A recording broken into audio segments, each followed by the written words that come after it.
Let's get you the latest in the commodity market action. Manisha is here. Manisha, so thank God it's Thursday today.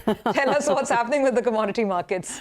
Well, it also marks an end perhaps to the month and the quarter as well. And I want to talk about the crude oil prices because we have seen a very strong jump into this one.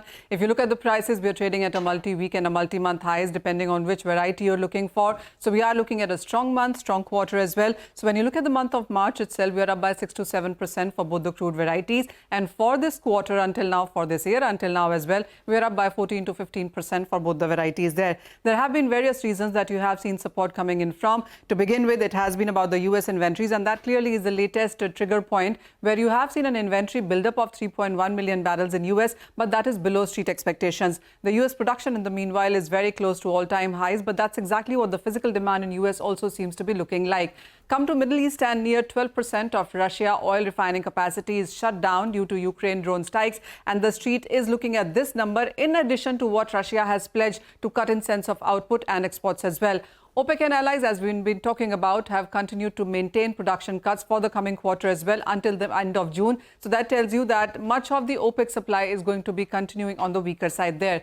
Asian demand continues to hold firm, whether it's about Asia, even China, India for that matter, have seen stronger numbers in the first quarter of this year in sense of demand there. Saudi Arabia has even increased prices for Asian consumers for the coming couple of months there. And then there are expectations of interest rate cuts from US and European Union, and that has been sentiment positive as well.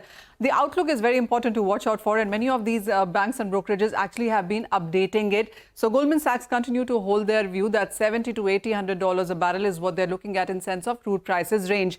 JP Morgan is talking about $90 by the time of May. JP Morgan and Morgan Stanley are talking about $90. 100 is what JP Morgan is talking about by the end of September. So very bullish cues now coming forward in case of crude prices going forward.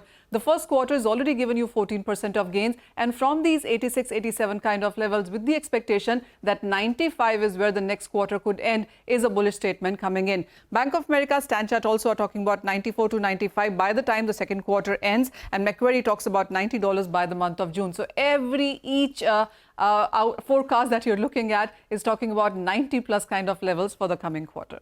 Okay. It's not good news, but okay. I think today we'll ignore it because we are running into a 3-day weekend. All right. Well, let's move on then.